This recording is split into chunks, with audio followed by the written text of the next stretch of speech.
Hello, Internet.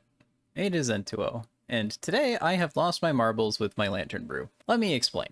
For the past several months, I've been sticking to codified Lantern variants, things that people have tested out before with some regularity, and it's been a long time since I've just kind of messed with a deck and tried to come up with something whole cloth and just see what happens. I think the last time that I did that was the Beseech the Mirror video, which obviously we did very poorly, that video. We went like 0 and 5. Spoilers, I know, sorry. But I think I like doing videos like that because even though I understand that the decks aren't likely to work, they have a little bit of something that I want to test out, and I'm curious how bad it does. The strict win rates of the deck, or understanding that there are problems from the outset, doesn't necessarily mean that there is nothing there idea wise, and I'm curious, like, like sometimes you can feel out what the problems of the deck are in particular and whether or not it's worth pursuing the idea in the future. And this is one of those ideas. One of the things that I've never touched when I've done my Lantern Brews is the discard package. Thoughtseize, Inquisition, Duress, Collective Brutality, stuff like that. Those are widely considered one of the most important parts of the deck. For good reason. It's one of the only ways that you can interact with your opponent's starting hand, because the Lantern Lock is fantastic if your opponent keeps a mediocre hand. But most of the time, after game one, your opponents are keeping things that are very good against you in their opener because they know they're not going to draw them later. So they aggressively mulligan towards a game plan where they can play the game against you fairly well. But that being said, I've also had a lot of games recently where it feels like we never had enough of Lantern pieces to win the game. There are a lot of leagues that I've been playing off camera that I haven't posted. I just got into a grind set mode and I started tilting a little bit. I wasn't doing so well, and it didn't really feel like good content. I wasn't talking as much. I felt dead inside. Yeah, I needed a break from grinding Blue-Black Lantern. In particular, like, there are a lot of just poor draws, or I just play too fast and make mistakes, like silly stuff. So we're gonna have fun today. But let me explain what's actually going on here. So we cut black. What do we put in instead? The two colors that I've been running the most are blue for Whir and green for Ancient Stirrings, and normally it's Trophy and Terrace Under and stuff, but we don't have access to those because those are black mana. That being said, why don't we just run both? Why don't I just see if we can run as much consistency as possible, try and be low to the ground, run tons of permanents. We're running like 27 artifacts in this list. Throw in Academy Ruins because we're going to be filling our graveyard with the Malevolent Rumbles. We can put our Welding Jars back on top and loop those if we want. And just see what happens. Let's see if we have some fun with this list. In the sideboard here, I'm going to be running 3 Consigned Memories. Karn in particular is going to be a nightmare in this deck because we cannot discard it and we don't have a whole lot of interaction for it besides the 1 copy of Set Adrift. So Consigned Memory is going to be very important for that. I'm running an Invasive Surgery, which is a little wacky, but the idea is specifically for Wrath of the Skies. If I can counter a Wrath of the Skies and hit Delirium, which we're not really built to hit Delirium in this deck, but it is possible. We break the Wrath, and then we can even take it away, potentially. We are only running 3 instants, so getting that 4th card type might be a little bit difficult, but 1 Urza Saga in the graveyard, an artifact, and a sorcery will get us there. Hopefully that's not too hard to achieve. We're running 2 copies of Surgical. We can still run these in any color, but Extirpate is black, so we can't run that one. I'm not really sure if these belong in the board anymore, but I left them in. We're going to be running a weird set of sideboard cards for the Urza Saga package. First off is Haywire Might. If Terrace Under requires black mana to really reach its full potential, I just want to run Haywire Might and see what happens. Terrace Under would be playable in this deck list, I think, as well, but we're going to be cutesy and just run a bunch of weird stuff, huh? Because it's fun. I'm going to be running a second Cage. This is something I've been doing in my last couple of videos. I like it against Yawgmoth decks, against Gorios. There's a lot of decks that Cage matters against right now, and having a second one feels good. I'm also going to be running a second Cookbook in the board. The reason for this is we're bad against energy. I can't run Fatal Push. I can't run Toxic Deluge or Bontu's Last Reckoning. I have no board wipes. I have no creature interaction. Hopefully the cookbook will help us dump our hand more effectively, or at least stabilize our life total more consistently because we'll be having twice as many in the deck. I'm going to be running one cutesy card of Unravel the Ether. This and Deglamour, they're functional reprints of each other. They've been cards I've wanted to test for a while because it makes your opponents shuffle, which is helpful sometimes, right? In those one-ring decks, there's often a lot of cards that you want to blank, so I want to give this a shot. One Curse Totem for the Ogmoth matchup in specific. I'm only running one copy of Damping Sphere this time. The Consigned to Memories took up the slots for Tron, so I only had room for one of these. Disruptor Flute is an interesting one that I haven't tested in a while either. Some people have been making comments in the community Discord about using this against Jeskai control to tax the Wrath of the Skies in particular. I think that's a good idea. And if we don't have any permanent removal solutions in our deck, then having an extra needle effect is probably going to be pretty helpful too. So that's in the deck. We have one Thrun for control as well. I'm not running a high density of counterspells, which is normally what you'd want to be boarding in against control, but Thrun is here just because we're running green. We're running a lot of green. I want to give it a shot. That's the deck. If you want to try this, go ahead. The link is in the description below. It'll go to my Moxfield page. If you want to see some of the more sane or try-to-tested Lantern variants as well, then you go to my profile, check out the Golgari, the blue-black, the 4 or 5 color lists that I run in there. I've also got a couple shadow lists that I've been brewing around with that are in there too, or some really old EDH lists if you want to go back like a year or two. Yeah, let's play a league. Let's see if we can get any points on the board with this one.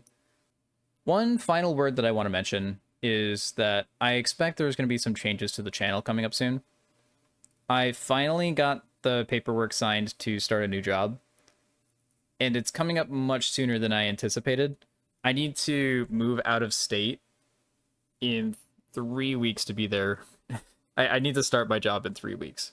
It's going to be a bit chaotic for the next few weeks. I did have one video in the pipeline, but I don't have a huge backlog. I was expecting this to take an extra couple of weeks, but it's all kind of came in rushing at once. I'm doing fine, so don't worry about me. It's well worth it for me. I'm in a good spot right now, but just if I disappear at least for a couple of weeks, then that's why. The content is probably going to slow as well because this is going to be I expect this job to take a lot of time out of my schedule. I'll keep you guys posted, but video content may either get less curated, it might be a little bit more of an unedited style. I might move to streaming instead, but I do want to continue making content because it's, first off, it seems like it's been very helpful to you guys, which that was my mission statement making these videos, so I'm super happy about that. I don't know, it's been a good creative outlet for me. It's given me something to do. It's given me a purpose while I've been between jobs. So thank you, folks. I really appreciate you guys hanging out and talking and giving your support. Okay, I bought in. No turning back now. I think I've played against I Love Lamp before. It's been a long time, though. I don't remember what they play. So we're on the draw. This hand is incredibly slow. Stirrings will find an artifact that we can play on turn 2, but Whir is only ever going to hit 1 with this hand. We have to get really lucky with some of our artifact draws. Like, we need to go... Like, this is a turn 4 Whir, I think. I'm not crazy about this hand. I think I'd send it back. I think in particular, we're going to need a lot more Lantern Lock pieces to justify hand keeps, or at least some guaranteed ways to dig for those, which we have in this hand, so that's good. I'm going to keep it in bottom of the breeding pool, and we'll see what we're playing against. Lotus Bloom, Arid Mix. Oh, are they the Tameshi Bloom player? That's cool. I respect it. We drew a land. I don't like that. I think I'm going Sanctum and then Shredder Bobble. Oh, I don't think I mentioned it in the tech, but this is a 4 Mishra's Bobble list. That's a Raffine's Tower. I don't know what that means. They did play Lotus Bloom, though. Like, that's a big tell. Rumble, okay. They reveal Flooded Strand, Heath, Galvanic, Tameshi. Yeah, okay, it's Tameshi. Okay, I will bobble myself on end step. That is another land. I don't need those. We've got plenty of those. So how do they win the game? They have Pirate Spellbomb loops. They have Seal of Fire loops. Both of those are activated abilities that I can shut off. They have Cultivator Colossus. So that's the card that we're going to have to worry about. They also run the Eladamri's Call to tutor. They run Wrenn and 6, but I don't care about Wrenn and 6 that much. That's a later problem. Teferi is an issue. I think I'm going to lead on Malevolent Rumble here. To do that, I'm going to Prismatic Vista, fetch an island. I'll go Rumble myself. You're not the only one that runs these. The Candy Trail only stops creatures, right? I can't cast spells from graveyards or libraries, but Tameshi doesn't cast it, right? Why can't I cover the Tameshi? That's annoying. I don't think Cage does anything against their deck. It does answer the Wrenn and 6, but like we're pretty far away from that. Oh, the Academy Runes is in here too, huh? I don't think we're worrying about Academy Runes right now. I think I'm just cracking the spawn right away for the Candy Trail. I don't need the ramp. We got lands. In fact, that's like the only thing we got going on right now. Yeah, Urza Saga will get us somewhere eventually, but we have 2 Ancient Stirrings. I don't need deck selection. I need the actual cards. So we're looking for Needles.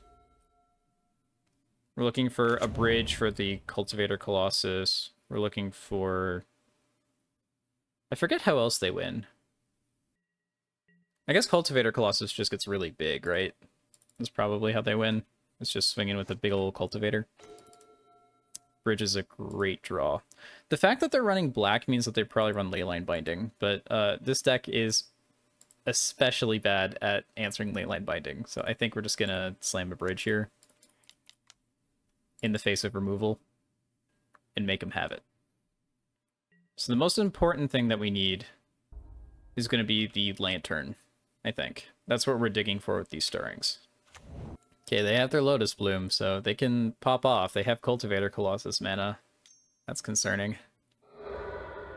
They also have their Tameshi, so they can really start bringing the pain. Green, white. They bounce their commercial... No, they bounce their land. A land. I didn't see which land they bounced. They're doing their loop. Oh, they have Delirium. Yeah, there's their Cultivator. That's 6 mana. That's not enough for Cultivator. It costs 7.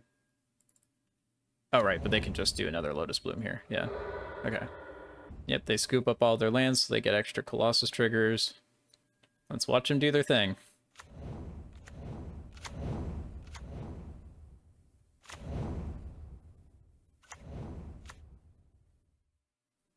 Whew. That's all their triggers. They're done. Unfortunately, they still have 7 cards in hand, and we just let them have a bunch. So they probably still have some extra things that they can do here. Okay, I'm just gonna F6. I need to see how they win. Okay, they go Wargate for 3. They find a 6. So they binge their Cultivator Colossus, but they can get that back now. We're going again. One thing I didn't mention too well in the introduction is that I'm most scared of combo decks, and this is why. Because, like, I'm sure we could have disrupted this with a single copy of Thoughtseize, but our opponent is going to keep the hand that functions, right? And if we don't have a way to interact with their hand, then we're going to struggle. I might have been a little too laissez-faire about this Ensnaring Bridge. I didn't really think about that too hard. I should have probably dug with my stirrings to find Pithing Needle. That would have made more sense. Oh, they run a Flage. That's interesting. They're just going to keep recycling the Flage? That's cool. Alright.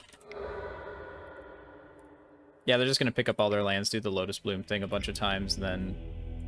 That's really cool. Okay, so it looks like the Grafdigger's Cage matters quite a bit, because they relied on their graveyard there. So I'm going to bring in the Grafdiggers. They mill themselves, so Surgical is going to be important as well. Don't have a way to shut off their Lotus Blooms, because those are mana abilities. I don't think I'm interacting with that part of the deck. The Damping Sphere doesn't really matter because their combo is ability-based. The Disruptor Flute's going to be important. I think the bridge is important, but I probably don't need 4 of them. I could probably get away with 3. They probably run a single copy of Boseiju, but most of their removal is probably not destruction-based. What's the last card here? Maybe I trim a Rumble? Rumble's kind of slow. Just run +4 like this. What other cards do they run that I'm scared of? I guess Curse Totem shuts off Tameshi. That's a pivotal part of their deck. I guess every needle helps in this circumstance, so maybe I board in a Totem to get another Rumble. Try this. That has no lands in it. This has lands in it. It also happens to be a good hand, but it does have lands in it too. What am I bottoming? I kind of want to keep all 3 lands. Stirrings is important. I think Set Adrift does the least if this hand does what it's supposed to do, because I'm not filling my graveyard immediately. We'll try and shuffle that later. Okay. I don't think this is a construct-heavy matchup, so I could probably go turn 1 Saga, try and rush for a Needle. And then we can Lantern afterwards. Oh, I didn't think about... They could probably run Wrath of the Skies. I didn't even consider that. Yeah, because Tameshi costs 3. Wrath of the Skies you normally want to do on 1 or 2. That's why most people are running it in the deck, is to sweep up the 1 or 2 drops. Yeah, okay. I did not consider that at all. But I don't think that changes my plan anymore. That would have been a sideboard thing. They're drawing a Consign. I don't like that, but we're going to let them have it. I am drawing a Surgical, which I appreciate. Tameshi specifically goes sorcery speed, so that'll be pretty nice to have. I think I'm going Ancient Stirrings and looking for a Mill Rock. I could also look for like a Cage or something. Okay, there's Pixis. I think I want the Pixis. No, play the Pixis. Try and get that Consign out of their hand. They don't care. Okay. They fetch on end step. They grab the Raffine's Tower. Okay. And then they find more lands. They are a deck that likes to have lands. That is kind of how the Cultivator Colossus works, is it wants lands. There was a period of time where I was tempted to build Tameshi Bloom. It seems like it has some interaction problems. Like, you either just do your thing or you don't. I don't think you really get to be terribly interactive. And I have a habit of playing a bunch of non-interactive decks, so I'm trying not to do that, but still seems fun. We get our Tutor. The fact that my opponent hasn't done anything makes me kind of nervous, so maybe I just run out a Welding Jar, hold up the Flute for the Tameshi, and then at least that way I can save something if they Wrath of the Skies. I think I like that. I could try and run out this Disruptor Flute. Actually, that doesn't save me mana. I'm going to be holding up 2 mana anyways. So I can just skip through this phase. We'll play out the Saga. It will suck if we lose the Saga to the Wrath of the Skies, but... well, we have a 3rd Saga, too. They might just wait. Oh, there's Leyline Binding. Alright, never mind. We are losing our Urza Saga. Goodbye. You cannot have Binding.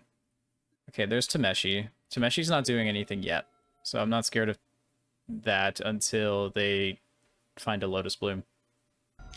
If they tap out for it, then end step I can Disrupt or Flute and name Tameshi as well. There's the Wrath of the Skies. That's what I was afraid of. I think I'm saving the Lantern here.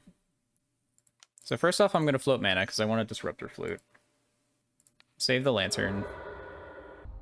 We'll let the thing resolve. Saga and Pixis are going to get swept away. Run out the Flute, named Tameshi. I don't really want them to draw that Malevolent Rumble, so maybe I just Surgical on the Wrath right now as well.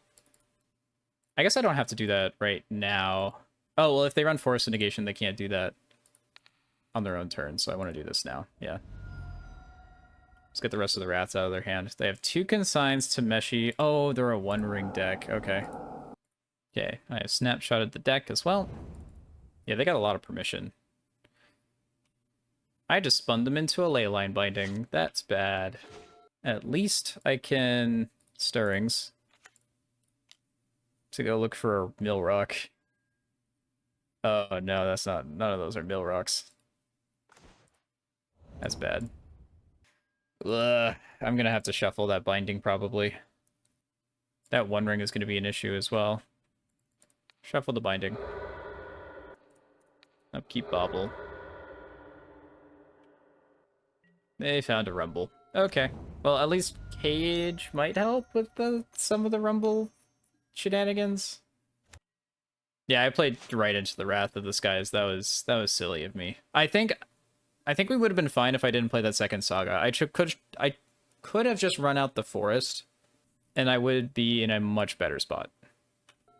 Okay, we find a Misty. I'm not too excited about that. Here, drawing cards.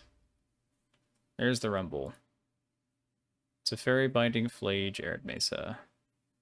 That is a good pile of cards for them to find. They have lots of choices. They could, like, Teferi or Binding are the obvious picks here. They're running 2 copies of Flage, so they don't need both of them to go off. Oh, well, they need to get rid of the Cage to go off the way they did last game anyways. Okay, they played Windswept Heath. What did they keep? They kept Binding. Okay. These are gone. They have so many cards in hand. They have 2 Consigns and a Binding. Surgical's not going to help yet, but will be useful later. Oh, they go Binding. I'm not sure what they target with it, but can't stop it either way. Okay, they want to start Tameshi looping. You got it.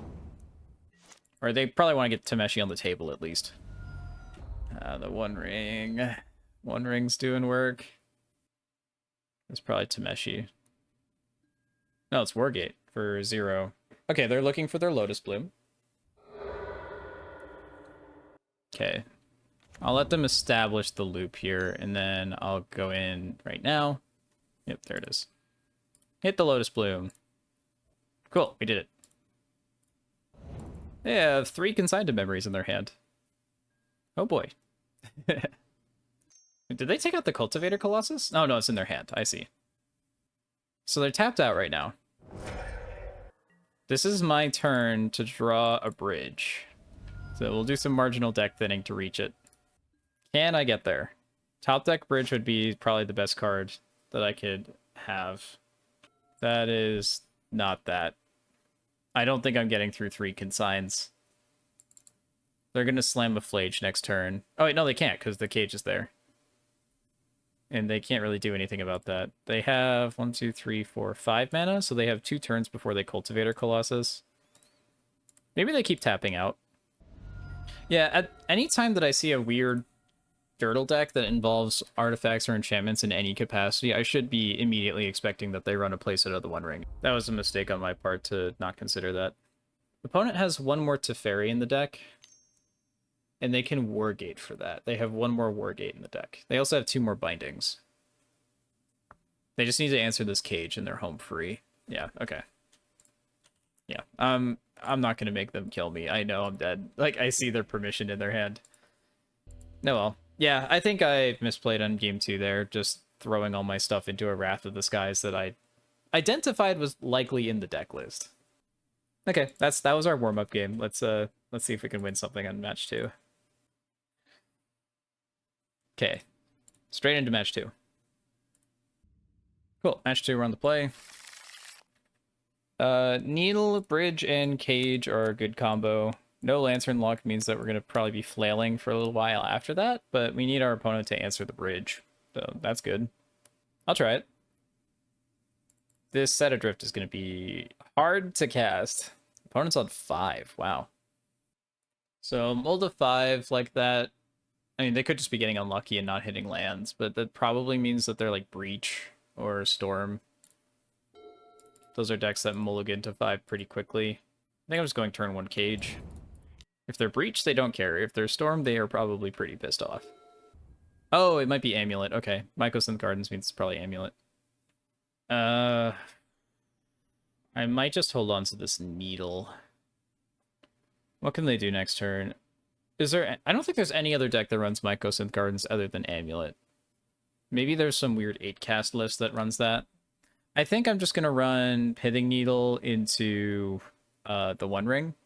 Because if they're on, or if they kept 5, then they probably need to rely on the One Ring to get back to where they were at before. Or like get cards back in hand.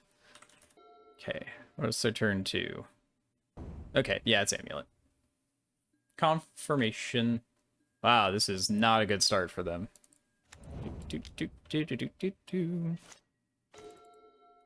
Ooh, look at Whir. I feel pretty confident just running out the bridge in the blind in that case. Next turn we can Whir for 3, even if the bridge dies. If not, I probably grab like a lantern. Okay, they rumble. They find these 4 cards. They find the Sloth, an Amulet, Kessig, and Dryad. They'd probably take the Amulet, right? They have the Mycosynth Gardens to play Amulet this turn. Apparently this is not an easy decision, though. Because they're not immediately grabbing the Amulet. That's interesting to me. Oh, I think I heard that they're only running like 1 Dryad these days, so maybe if they mill that Dryad, then it means that their Valakits are off forever. Okay, another land isn't super inspiring.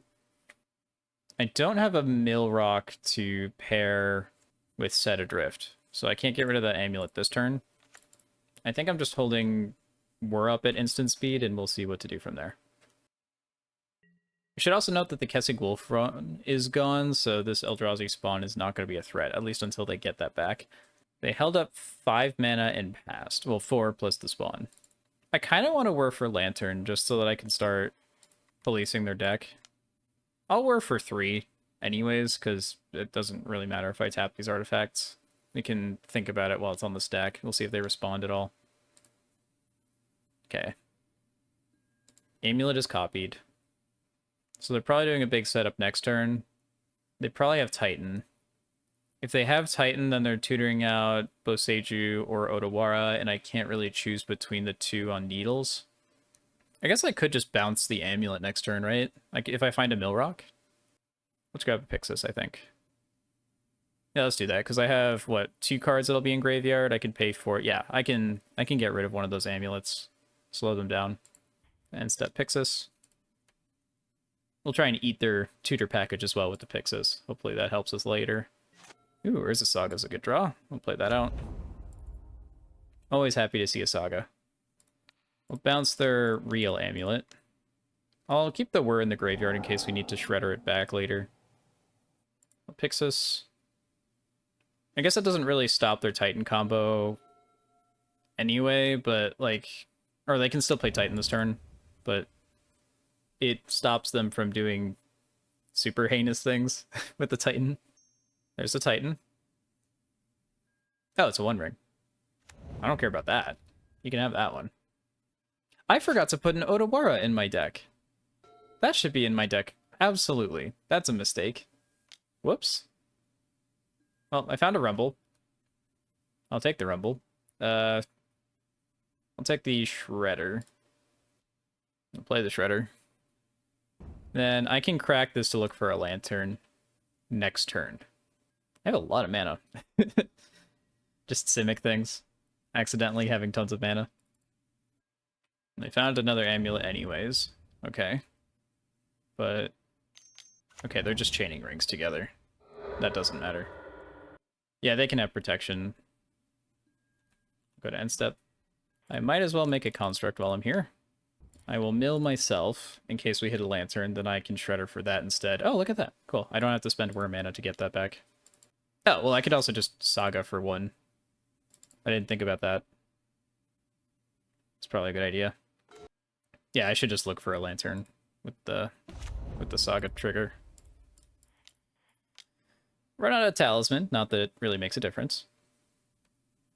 At this point, mana is the least of my concern. I don't know if I want them to have their own Urza Saga, because that can find a map, and then that finds either of their land cards. Their channel lands. I'm probably binning that. I'm going to do that in oh wait, they can't draw a card in response, it doesn't matter. Sloth is fine. Okay. I yield the Amulet triggers, I don't think that's going to matter this game. They could have been slow rolling a Titan. Although I absolutely would have thought that they would have done that already. I don't see why they would not have done that already. Yeah, okay. They're just spinning their wheels, I think. We're good. I don't think I want them to have the battlements. Just get that out of their toolbox. Oh, whoops, I don't need to pay for the welding jar. What am I doing? That's free. It's about to overpay. I could have the sloth, and I really like the bridge. Yeah, they just... their deck just did not want to comply with them today. I think we're in the clear at this point. I'll skip to end step. Okay, end step, get rid of that saga. You can have a forest. I'll run out the bridge. Stirrings will help us look for extra rocks. That's great. Yeah, I think we're good. I'm probably going to wait until like 4 rocks to start automatically milling them, but I'll update with relevant info. Oh, actually, one thing. I just found Academy Ruins off of this Ancient Stirrings. I just think that's cool, because we're going to grab this next Pixis, and we're going to get to use it this league. Hooray! The game's pretty much already over, but just wanted to point that out. Okay, time-lapse time.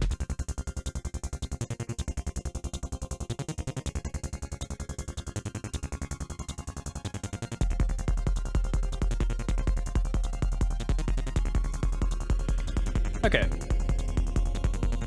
So, a couple notable things that my opponent is up to. They're not on the Aftermath Analyst plan. There's no Lotus Field. There's no Analyst. There is one copy of Shifting Woodlands that I saw. So they're just using the Malevolent Rumbles to tutor. I only saw one Valakut. There's a chance that they had one in hand that I never saw. But I saw one Vesuva and I saw one Valakut. I'm not sure what the other ones are, and they did leave like 2 cards in library too, so there's a chance that they could be a 1 Valakut or a 2 Valakut build. Unfortunately for me, that's a problem. I also trimmed 1 Damping Sphere in the board, so I'm regretting that a little bit right now. I think the Flute comes in. Surgicals I'm not so sure about. Without discard, I'm going to have a really hard time getting cards in their graveyard. Although it is a lot safer to just blind mill them, because the only thing that really benefits from that in their deck is Shifting Woodland. The Consigns come in. The Cookbook comes out. The Cage comes out. Welding Jars are going to be important. They run Force Vigor and Boseiju. They ran 2 Bosejus as well. Something else to note. I don't know if the Set Adrift is that important. I guess it is good to reset the rings, but we're going to have 4 needle effects. 1 card in hand isn't going to hurt against Titan, probably. So I think maybe one of the Rumbles, we'll trim one of those. They are a very fast matchup, actually. Maybe I just take out all the Rumbles in a bubble. They don't run any sorceries I care about, so the surgery is useless. The Haywire Might answers the ring, actually. So we'll take 2 bubbles. I don't think this is the kind of matchup where I'm going to get a chance to use the Candy Trail, actually. Maybe I trim the Candy Trail. Because, like, that's in there for Saga tutoring, but I don't think we're ever going to be in a position where I need to be digging for Saga tutors like that. Just checking over to see if there's anything else that I want in here. I think I'm good. I think we're happy with this. So this is the second combo deck we're playing against. This is another mark against my deck list.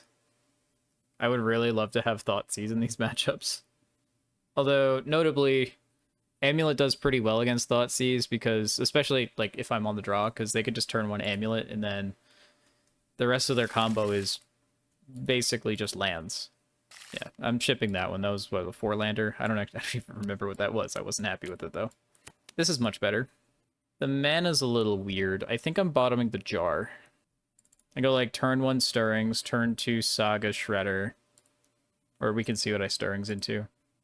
But I want to keep all my mana, because this gives me access to both colors. Okay, turn 1 Forest Pass. They kept their 7.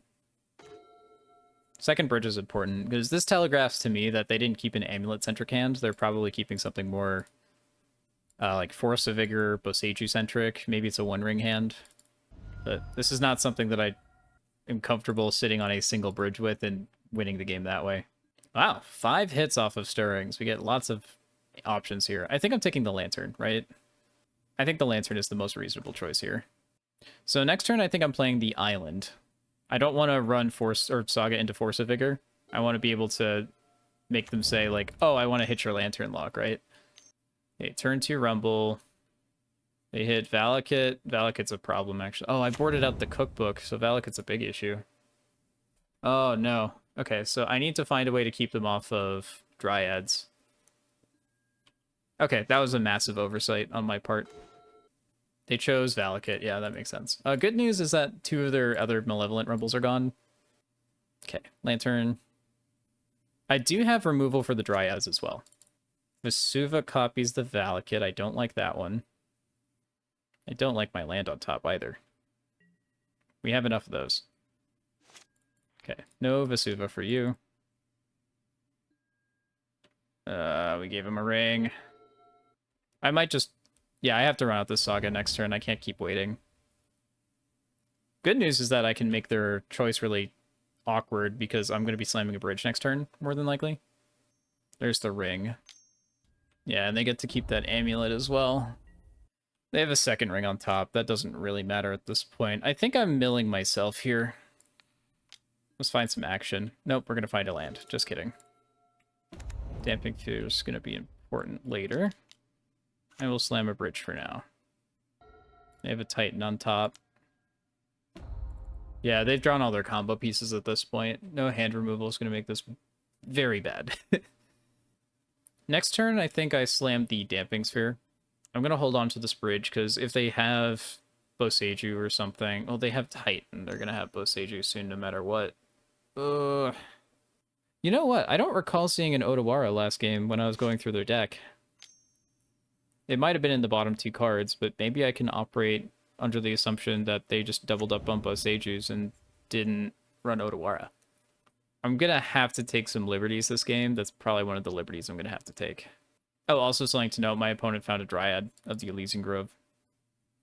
Very quickly, I'm going to have some problems here. I did not see Echoing Deeps when I was going through their deck before. That's important. That's really funny. Echoing Deeps copies Valakut, or Vesuva. Vesuva copies Valakut. Downside, I'm getting domed for 6 every turn now. So, honestly, the Damping Sphere probably doesn't even save us here. Yeah, with the Primeval Titan, we just die. Because, like, this is a land drop off their, or for the Urza Saga here. I need to find removal for this Dryad. Right now. That is the only way we get away with this game. That qualifies. We're gonna have to crack the Lantern to do it, but that does qualify. I'll go Island. Get rid of the Dryad.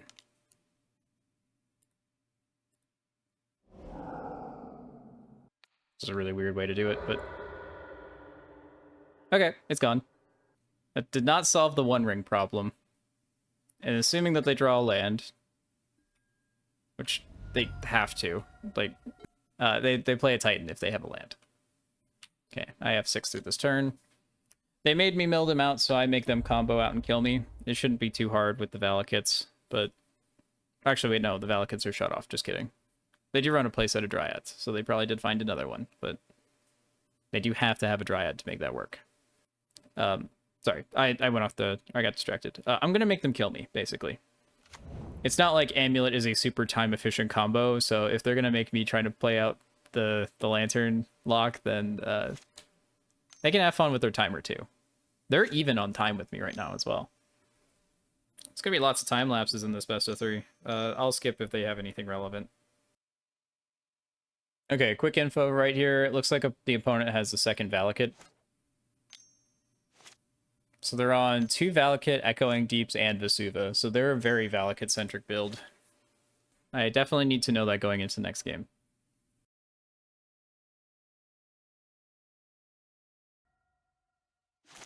Oh wow, opponent didn't kill me. They went for a multi-turn line. Okay. Maybe it's just because it saves some time on the clock. They need 2 land drops to kill me next turn, which shouldn't be too hard for them. What am I doing this turn?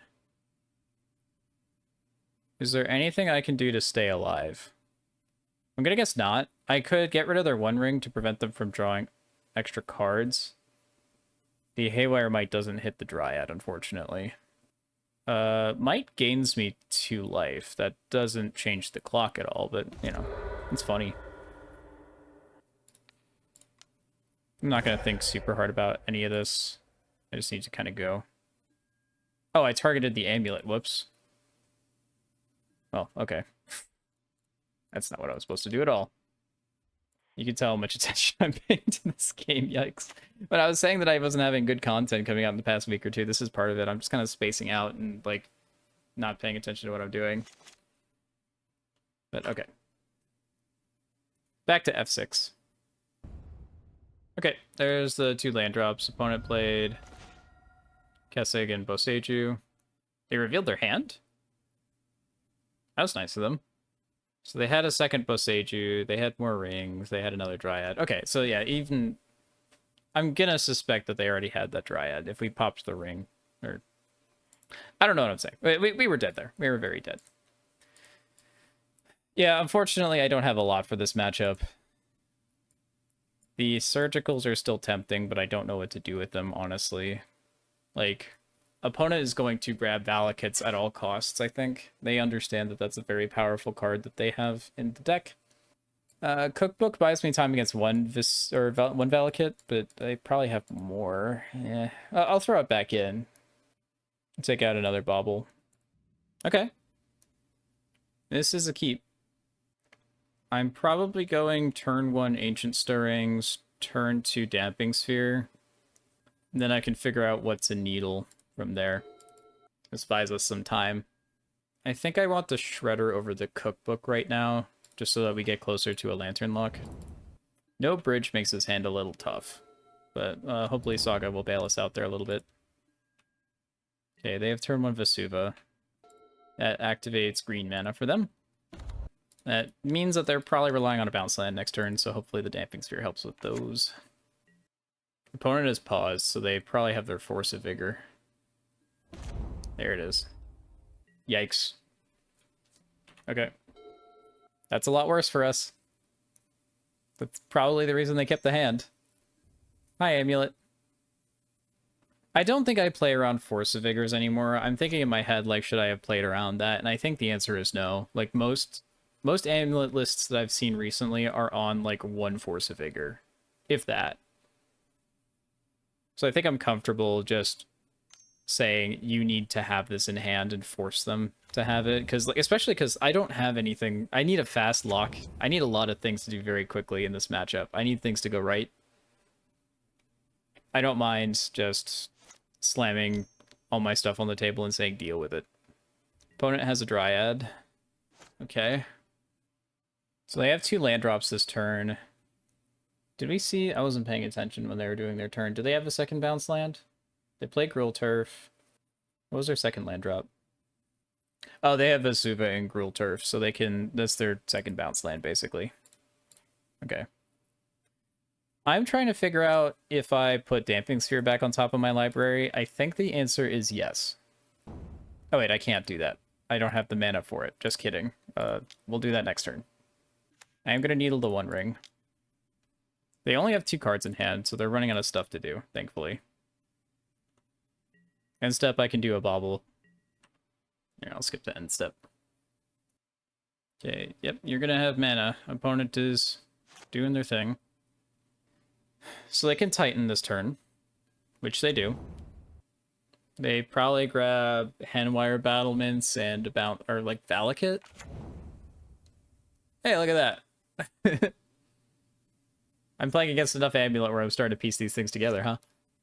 Yeah, now they can tutor out more lands. They're going to get triggers off the Valakut. They're going to dome me for 6.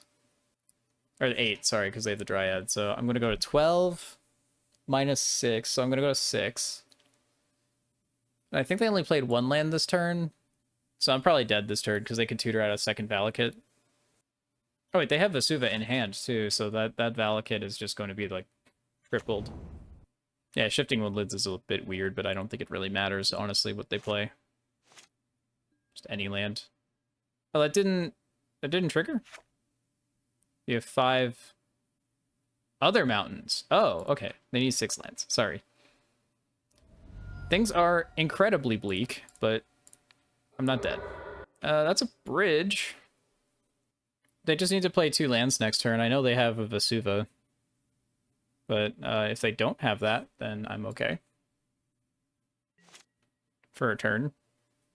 Drawing more lands is not helping, but I'm still technically alive with 1 HP, because the Dryad can swing, and that's the only thing that can. Haha! Oh wait, the Gruul Turf can just bounce itself, huh? Yeah. Alright, yeah, we're just dead. I'm happy I got a game off against them, but that required their deck to completely shit the bed. If there was a deck that I didn't want to face, it was going to be Amulet with this list. I didn't plan for it. I was kind of hoping we'd dodge it, but alright, match 3. Alright, we're off to an 0-2 start, and I'm not super upset about it because I did tell myself we were gonna 0-2, or we were not gonna do well this league, and that's okay. One thing that I am looking forward to with this deck is hopefully it top decks a lot better because it runs 7 cantrips and it runs Academy Ruins. So our redundancy is going to be very good, or our ability to repeatedly hit interaction or locked pieces. 100% though, paying for early game interaction in order to do that is a risk in the current meta. This Set Adrift keeps popping up in our starter, huh? I was really hoping that that would be like a mid-game thing, like we'd draw into that later. Starting hand, it makes it a lot worse. This hand is super top-heavy. But it does have a bridge, it has a shredder, I have selection. I'm kind of curious if I keep it, what happens. It even has interaction, and we do fill up the graveyard somewhat quickly with this hand. I can mill myself to get towards the Set Adrift. It's going to take a few turns, but... Oh, MTGO is bugging out. Opponent goes Bloodstained Mire Pass. Interesting. I think I lead on Botanical Sanctum. This could be Necro, it could be Storm, it could be pretty much anything. There's a lot of black-red decks out there right now. I'm not going to read too much into what they're doing yet. Okay. Shredder Bobble, pass the turn. They grab Undercity Sewers. Oh, this is like a Murktide build. Okay. I think we're okay against Murktide. Like, we don't have the discard to pluck out their counterspells, but we do have lots of ways to find extra pieces that they counter. They go Shock, Watery Grave, pass, huh? I guess it could be like Mill as well, but they probably would have done something already if that was the case. Stirrings is a good hit, I think. Yeah, we're going to need lots of interaction over the course of the game. I'm not going to mill them to fuel their Murktides. This is Telegraphing Counterspell. Oh, okay, they're just going to flash in Bowmasters. That's fine. You have Bowmasters. Oh, I see, because they get the extra ping off the bobble. Cool, alright, fair enough. Go Stirrings. There's a Lantern. We take that. I need to start policing their draw step for interaction, I think. Academy Ruins is really good. This is the matchup where Academy Ruins shines. So that stays in the deck for sure. I can bin that Force of Negation. Unfortunately, if they force the bridge, it's exiled. I lose it forever. But I do have other things, like I have Whir of Invention here. Yeah, no. Opponent, you're not getting that force. Preordain resolves. They find... another cantrip. Oh, they had to bottom both of those to find that cantrip. That is good news for me. They go land pass, so they're telegraphing Counterspell or another Bowmasters. Understood. Where's a Saga on top? I want to keep that there. The Shredder hasn't gotten a chance to fuel the graveyard because I've been hitting a lot of draws I want to hit. I think I run out the bridge. Make them Counterspell. Oh, main board Consign, huh? Alright, they came prepared. I'm gonna be real, I am not surprised that Consign is reaching the main board of these decks. Like, there's so many Eldrazi variants running around that, and One Ring decks, and both Eldrazi and the One Ring obliterate the blue-black decks. So you may as well get ahead of it in game 1. Oh, they don't want Murktide, huh? Okay, I was gonna mill that. They also have Toxic Deluge on the main board. That one's not gonna do a whole lot. I'm content with them having that one. Opponent's got a 5-turn clock here. It's not great for them. Yeah, Consider's fine. They find Spell Pierce. That's less fine. I am drawing lots of mana, so Spell Pierce will be less and less relevant as time goes on, but I don't like seeing that. Oh, they already have a Murktide, I see. Actually, you know what? That Murktide is really bad, because my Set Adrift is still kind of mana intensive right now.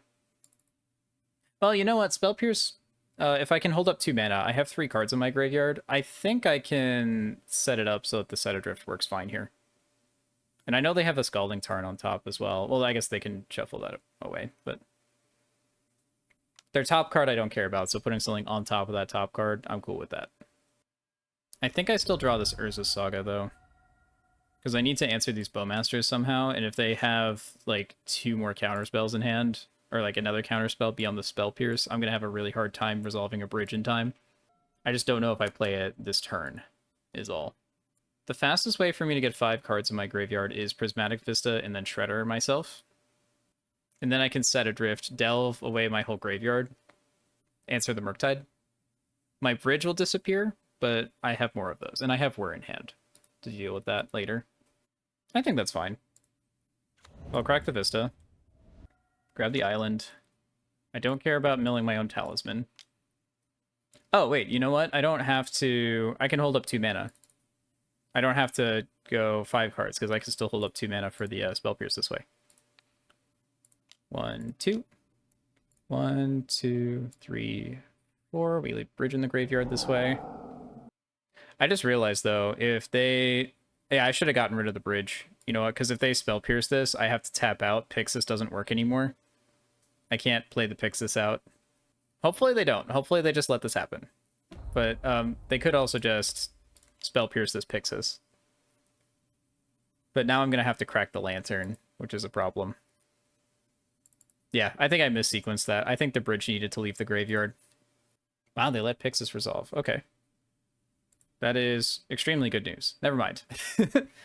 I was right the whole time. I'll make a move to upkeep. Now I will do this Pixis. Oh, they run Consider. That could have been a blowout. Okay. Phew, that's fine. I didn't want them to fetch it on the end step. I wanted them to fetch an upkeep, but yeah, that was dangerous. They've already shown me 1 Consider. Yeah, just 1 Consider. They probably run extras too. Okay, dodged a bullet. Ooh. I think we have to draw that Misty. I don't want to give them more interaction. Saga has to go out this turn. The rest of the turn gets a little funky, though. I'm going to move to end step. They're going to get another whack at me for 3 damage this turn. I need to figure out if I'm going Whir of Invention or if I'm going Academy Ruins for the bridge. And I think the answer is Whir of Invention. I think. I'm not sure. Okay, they're going to bash for 3. Okay. You get to bash for 3. Yeah, I think I'm worrying because the Spell Pierce doesn't do anything to it. We're... Whirring for 3 taps me out of the Mill Rocks, but that's okay. Alright, we got the bridge. Big turn there. They could have Sink into Stupor, but the fact that we got a bridge resolved at all is a big tell. That's really important. I think I'm going Ancient Stirrings here. That's a second bridge. I think I take bridge. Everything else can go away. Play out Misty. I'm going to hold on to the bridge for a turn. I'm going to try and do some Sagas tokens this turn cycle. And we'll see what they do on upkeep here. I don't think I want them to have this counterspell. Yeah, it sounds like they don't want it either. So that's good. They might be looking for sinks now. Darkslick Shores is very persistent on the top of their library. Opponent passes the turn. That's good. I'll run out of token. Milder Force of Negation. I think I'm comfortable shuffling away this Misty as well. Welding Jar doesn't do anything in this matchup, but that's okay. I'm going to try and get this other bridge resolved here. I already have 2 Mill Rocks, but I think a third one's in order. There we go. Go bridge. 1, 2, 3. That's resolved. Okay, I think we're clear now. It's just a matter of clock conservation at this point. Time-lapse time. Okay, never mind. Opponent just went through a single turn, basically, and then realized that I didn't really care. And I was just speedrunning. I had 3 bridges on the table. But we did it! Game 2. The scariest thing that they're going to be boarding in is Consigned to Memory. It's probably it. We're pretty set up for this matchup, honestly. I don't think Thrun matters in this matchup. That's more of a Jeskai thing. The Cookbook can come out. The Cage can come out. It's kind of interesting. I didn't see any Psychic Frogs that game. I would imagine they run them. It's a very good card in their particular shell. I'd probably board in some Surgicals. Just take out the Silver Bullet artifacts. Try it like this. The Flute might be an interesting option too, but honestly, like, our deck works fine. Our Welding Jar is pretty useless. The Needles are kind of mediocre as well. So we have other stuff that we can take out here. Maybe I leave in the Cookbook. Take out a Welding Jar. Put in a Flute. Oh, and then that's a +1. I'll take out a Needle as well. I guess the Welding Jar can, like, bubble shield the Saga tokens, but we're gonna have to look pretty deep to find value for the Needles and the Welding Jars in this matchup. This hand looks pretty good, though. Set Adrift once again in the opening hand. Yeah, this is like turn 1 Shredder, I guess, or Pixis, one of the Mill Rocks. And then turn 2 Mill Rock Needle. Needle goes on Frog.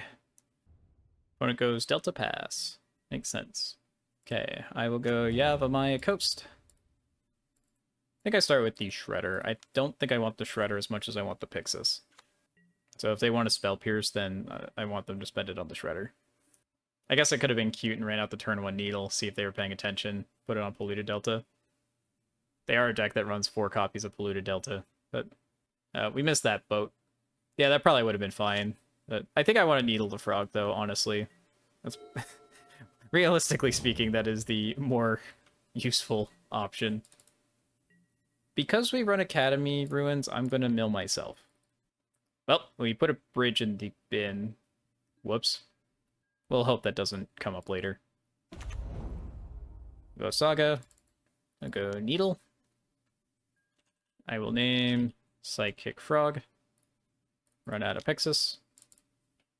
This is a construct hand.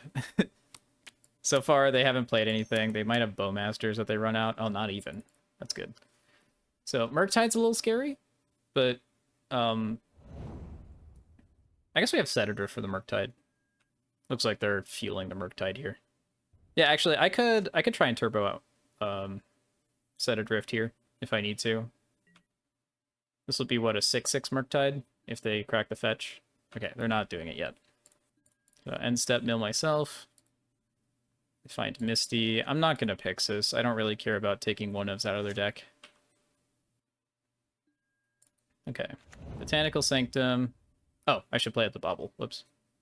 Bobble. I can Bobble myself on end step.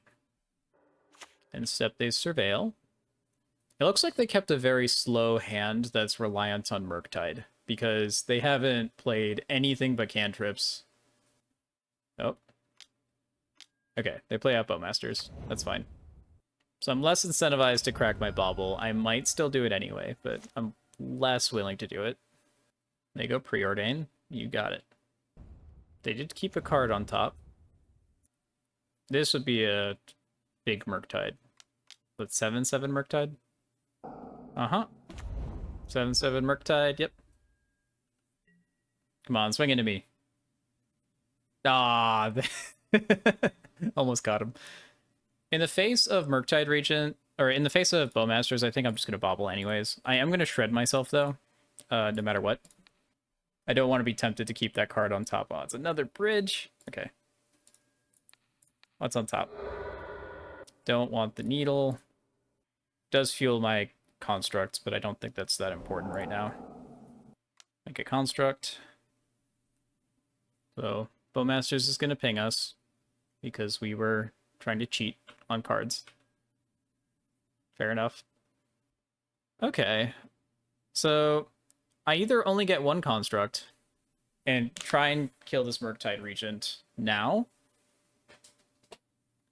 or I can get an extra construct now, try and race them, which our life totals are pretty similar. So that might be the solution, actually. And then I can set Adrift next turn, and then Bridge doesn't matter. And they're like telegraphing Consigned to Memory here. They might try and stuff the trigger. Okay, that's good. Actually, that's really good. I can get rid of the Murktide this turn. I have 1, 2, 3, 4, 5 cards in graveyard. Okay. I'd probably try and keep one of the bridges, so I might just mill myself with the Shredder here. Yeah, let's do it. Oh, we hit a Saga. That would have been... My deck is trying to provide for me, and I'm just saying, you cannot. 1, 2, 3, 4, 5. Let's do this again. You have your Force of Negation? They did have Force of Negation. Okay. Well, I have the bridge for next turn. I would like to hit a land, ideally, because then I can Lantern and bridge in the same turn cycle. Okay, well, this Murktide gets to sit on the table for the rest of time. I don't get to do anything about that, unfortunately. The fact that they're thinking means it's probably not a counterspell. It might be a cantrip, and they're thinking about what they cantrip for. Oh, it's a frog. Okay, yeah, never mind. We're good. We're in the clear. Phew! That scared me. So they need to top deck their second Sink into Stupor, and I think they only run 2 normally. Okay, they don't have any cards in hand, so I can just go Jar, swing with both creatures. This is a free attack. You know what? I guess this isn't a free attack, but they're blocking anyway. That's good. I was going to say, if they don't block... Oh, shit. All right, yeah, if they don't block and they hit Sink, then I could have chump blocked with these, but actually this is... Yeah, this was reckless. I don't know why I'm doing this. I'm attacking because it's fun. Don't try this at home, kids. They block 1. So this is 7, 8, 9, 10. Yeah, they can still one-shot me on the crackback here if they top deck a bounce spell for the bridge. Unfortunate. Yeah, that was silly. Okay, Preordained does dig them. I don't like that. Is it cards on top, cards on bottom? Both on bottom. Okay. Moving to combat. Like to see that. They do draw an extra card off the frog. I didn't think about that. Yeah, swinging with these constructs was a really bad idea. We are giving them opportunities to win this game. Whoops. Okay, Lantern! Yeah, they countered the Lantern too. Okay. So I am going to start just milling them blind every single turn. Because if I don't mill them at all, the chance that they hit a second interaction piece is whatever the odds are that it's in the deck. But at least if I blind mill, there's a chance that I hit it randomly. And then it's only a random selection of like a fifth of their deck because I have 4 mill rocks. So, whoa. Boop. That's a consign. That's a blank. Boop. Force of Negation's a blank too. Alright, well, whatever. We'll give him the 3rd card down. Kind of out of our hands at this point, so we may as well just, you know, spice up what we're doing here by just picking cards at random from their deck. Okay, Island doesn't do anything, but it gets us closer to shredding for another bridge. Or the Lantern. Urza Saga is the card we want to hit. Whir of Invention probably doesn't matter because our opponent isn't going to be casting anything anymore, but that would also be okay. I'll settle for it. Okay, mill. We hit Spell Snare. That's a dead card in our games. Preordain's gone. I like to see that. Okay, well, Shredder's going to be online next turn. We continue to stare at each other. I guess it is a little frustrating for them because, like, we are in a position where as long as they keep drawing counterspells, like, as long as they have one thing that answers the bridge, they do still win the game. So they have to sit here. But it could have been Pixist away already. We don't know. I just tried to tap the bridge to mill them. I don't even know if I should cut here because every turn is technically important here. We hit another land. Okay. So end step, I'm going to shred back the Lantern. I have a feeling that that's the card they want. So we're going to take one on upkeep. Keep them on their toes, you know? Keep them honest. Is they're stacking their MTGO deck. If I was in paper, this guy would be so mad at me. Just randomly picking cards, not a care in the world. Lantern's already tilting as it is. I don't want to make that any worse. Okay, let's try to get the Lantern back. What do we draw? Whir's good. They do have 4 cards in hand. But Whir will at least find us another Lantern. Oh, it resolved. Cool. They can have a frog.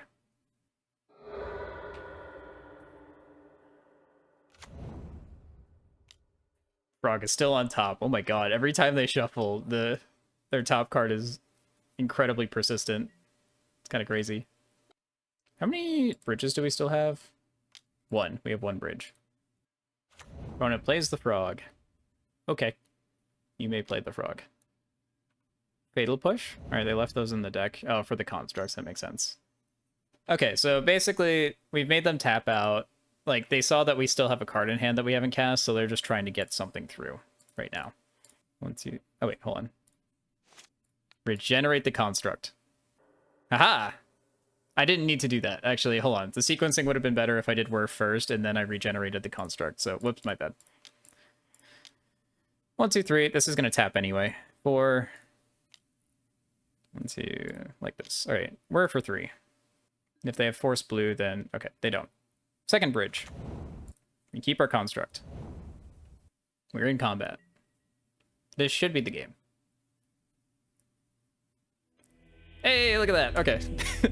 Yeah, so I did punt a little bit there. I did give them the opportunity to draw, like, several cards to an answer, but the number of answers in their deck are so few that it didn't matter in the grand scheme of things. So, cool. We got some points on the board. If there is a matchup that we're going to do better against without discard, it is probably Murktide or the Frogtide decks, because they don't have a super fast clock until they, slam a Murktide, but as long as you can slam a bridge, then you're good. And our deck is, like, the pinnacle of I can find 2 or 3 bridges. Cool. On to match 4. Alright, I had some lunch. Let's do match 4. Alrighty, we're in match 4 versus Twangy Gnome. Twangy Gnome. I like that. This is a hand keep. 2 lands is good. Stirrings could find a 3rd land if we need, or a Lantern if we don't. We got the Mill Rocks and we got a bridge. That's, you know, without the Thoughtseize, that's all we could really hope for. Opponent goes Scalding Tarn Pass. That can be a large variety of things. We drew a Bauble. I'm going to run out turn 1 Pixis because we have a Bauble. Stirrings will be for later. Oh, wait, I have 3 lands. I don't know why I said I have 2 lands. Yeah, so, like, bridge is already set up. This is fantastic. Wow, okay. Opponent has Force of Negation to the Pixis. Getting rid of Spell Snare. Spell Snare is dead, so that is basically a free card. Like, it counters Talisman, that's all it does. But, oh boy. They have a Thundering Falls. That could mean this is Jeskai. Whatever that card is, they like it. I think I'm holding the Bauble for a turn. Yeah, this looks like Jeskai. They've been a Plains. Okie doke. Ooh, Lantern. Awesome. I think I'm just starting with Pixis and seeing what they do. Then I can run out Lantern the following turn. That sticks. I'm tempted to hold on to Saga for an extra turn cycle in case they have Wrath. We are running out quite a bit of cards here into the Wrath anyways, but, you know, every little bit helps. Set Adrift is going to be useful for later, I think. End step, opponent draws a card with Tune. Oh, no. No, you don't get that one. Alright, Set Adrift is gone. Oh, well. It was fun while it lasted. Oh, they have another instant speed draw effect? That's bad. Oh, Timeless Dragon. Okay, yeah, sure. That one's fine. We eat a Tameo. They're on an interesting build over there. It's kind of like a Tempo Shell. Okay, I'll crack Bauble. Draw some cards. I think I Stirrings and try and hit this Needle. Or a second Mill Rock. I can hit Teferi that way. I'm not sure what I do with this Urza Saga this turn. Yeah, I'll grab the Needle. Oh, he spun into another Saga. That's good. So I don't feel as bad running Urza Saga out here. That's another Wrath of the Skies. I'd probably keep that on top if I had to guess. So something to note as well, Timeless Dragon is an activated ability. But I don't think that's going to matter so much here. I'm just going to name Teferi. Oh, they are also a one-ring deck. I should have named one ring first. Oops. But Teferi's annoying. Whatever. We're answering that. It's a shame we don't get this... Oh, I can get this Urza Saga. Hold on. I can crack right now with the Bauble. We will draw this on upkeep. Now I can Pix this. They're drawing Flage. That's fine. I keep having to clear my throat. I need water. I think we're in a good place. I'm a little nervous, but I think we're in a good place.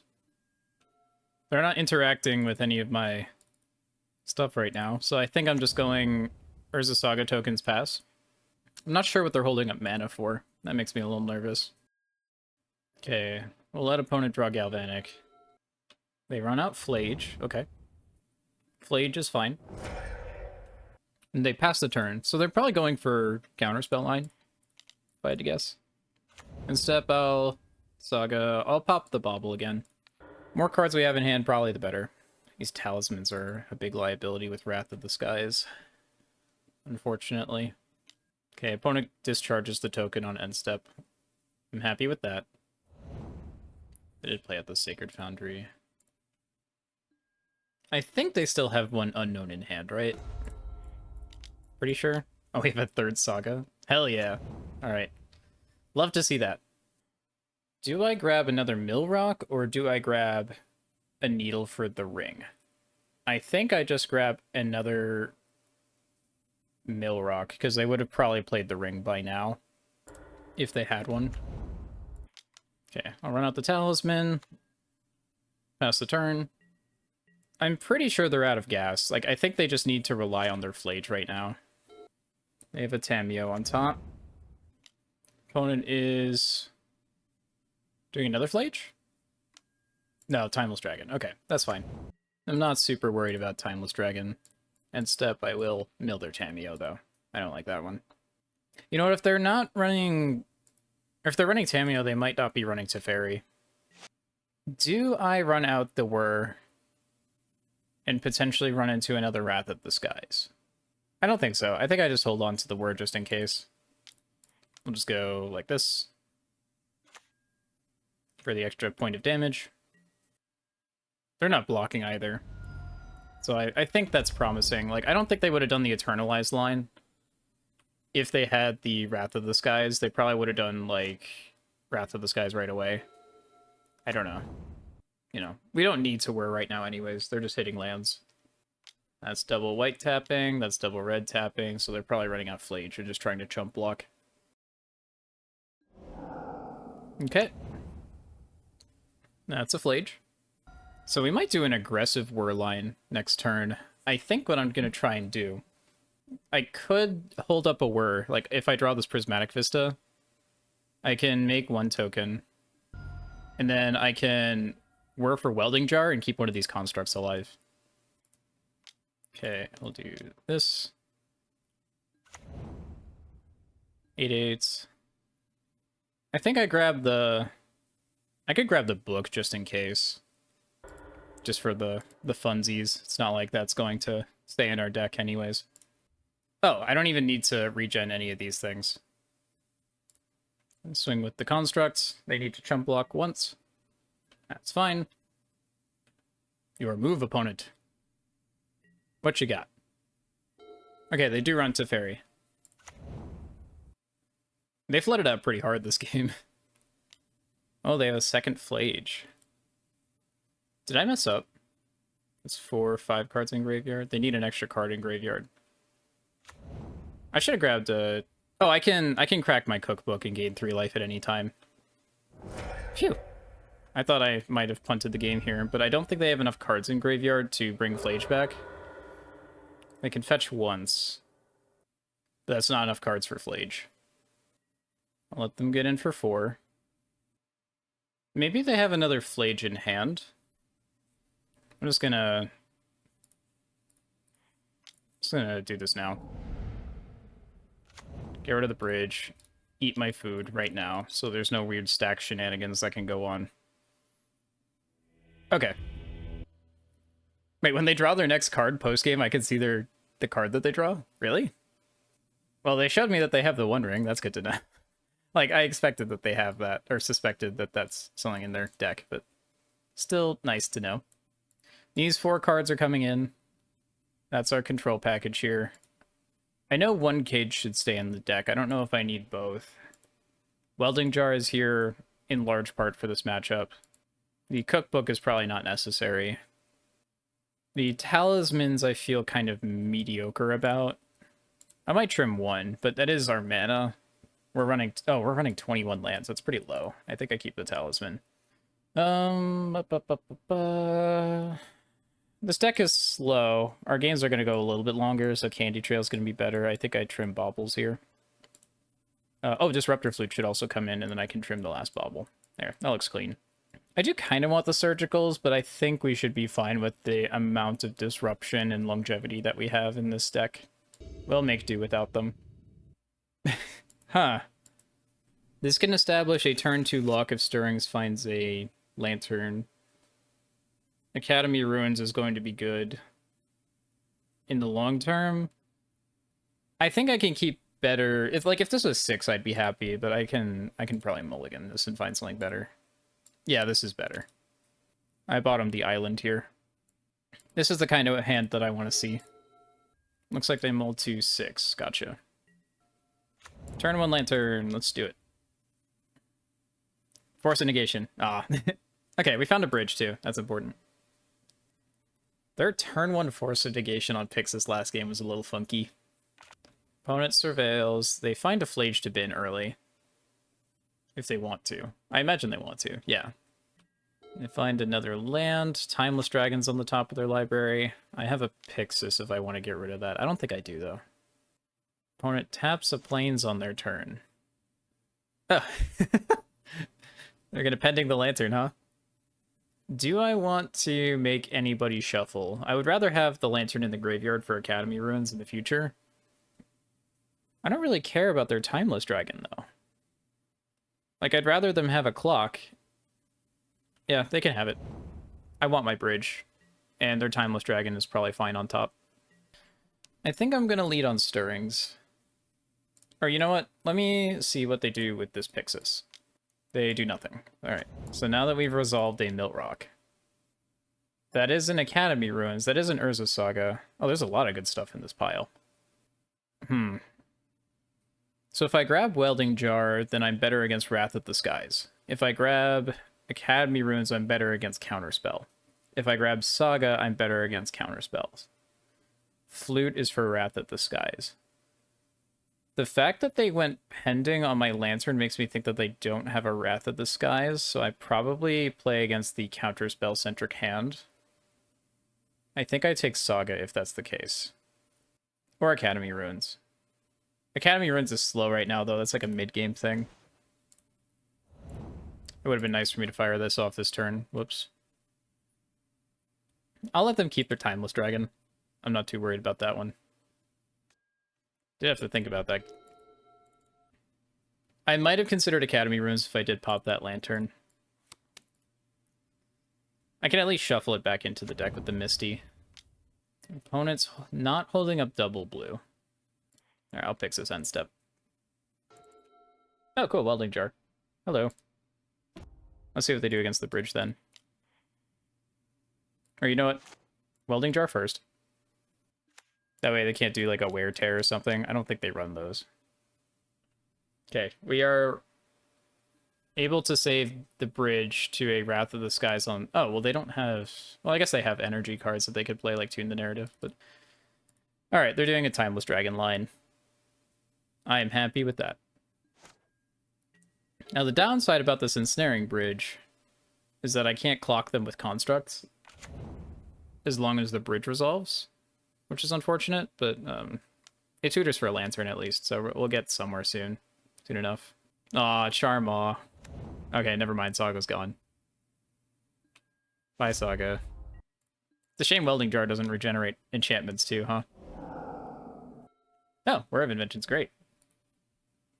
I'm pretty confident I'm just going Whir into Lantern here. If they have a ring, this hurts a lot, but I think they would have slammed the ring last turn. If that's what they were planning on doing. What was I grabbing? Oh, right, Lantern, yeah. They can have a Charmaw, that's fine. I am noticing a lot more opponents are boarding in Charmaws. Charmaw 2. You can attack my mana. I have more of that on top of my library. I think I'm cool with them having Counterspell. I don't need to resolve spells for the rest of the game, as long as things keep going the way that they've been going. Yeah, they can have that. Toon's gotta go, though. Alright, they have a second Flage. That's good to know. They will start chaining... They can Legend Rule their own Flages to each other. They have the mana to cast those. Food for thought for future turns. I can have a Charmaw. Candy Trail will go digging for another Saga, which can find a cage. Another Shredder's good. I'll keep that on top. And then I'll draw that on end step. Or I'll draw it before I mill them for anything. Narset digs them pretty deep. That can't resolve. Charmaw number 3.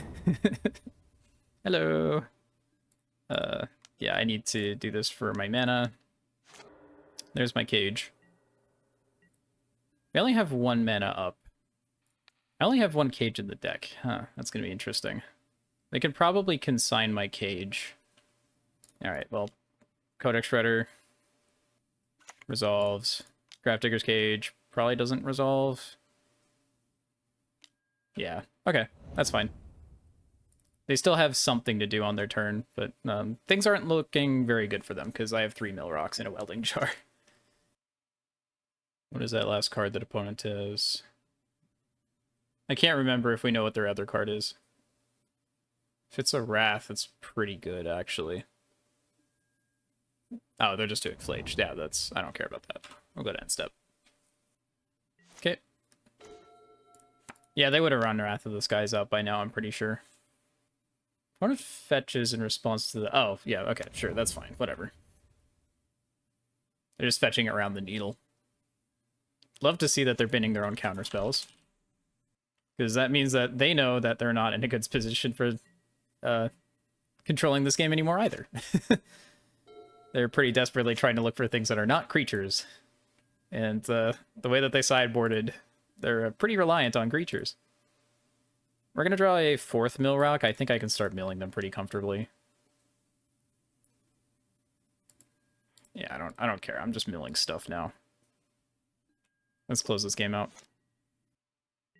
Alright, they had a counterspell in hand. That was the last card, right? Actually, you know what? Hold on. I'm feeling their Flages, their Flage loop. I should be milling myself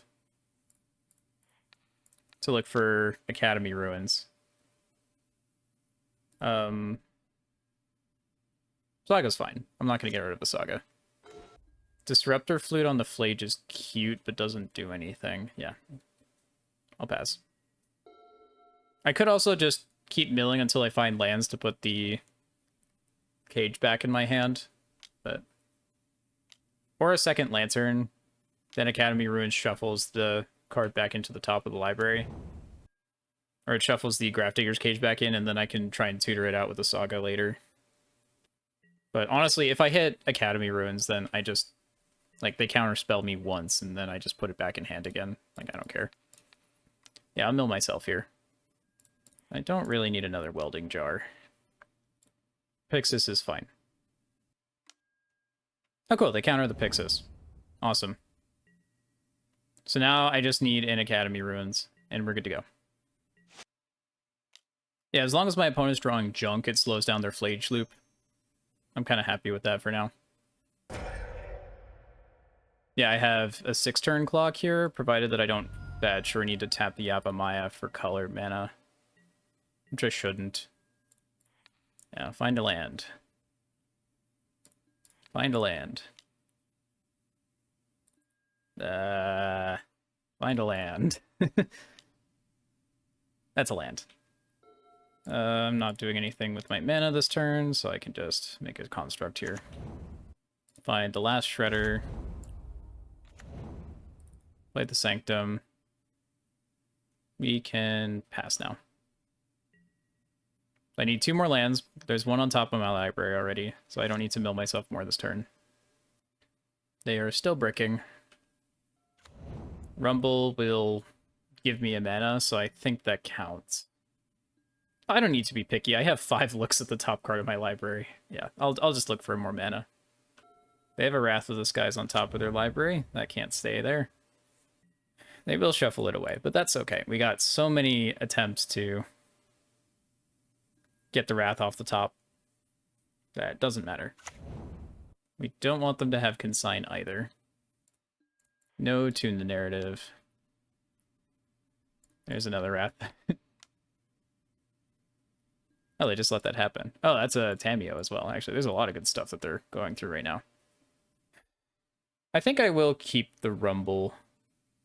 How many Flage Loops can they do next turn? They have 1, 2, 3, 4, 5, 6. Wait, 1, 2, 3, 4, 5, 6, 7, 8, 9 cards. They have no more fetches. They have red, red, white, white, red, red, white, white. So they can do 2 Flage Loops in a turn if they get enough cards. That's good to know. Okay, I'll draw the Rumble. No lands, huh? Well, I can Needle to Fairy. I'll pass. I'll try and dig for another mana, because if I have another mana, then I can crack the Shredder and play Cage in the same turn. And go to end step while they do their Flage thing. If they blow up my spawn, I'd consider that a little rude, but they probably... Oh no, they target me, right. That's good. That doesn't meddle with my plans. Okay, mill myself. Mill myself. That is a land. Do I have basics? It looks like I still do. And breeding pool. Yeah, I'm good.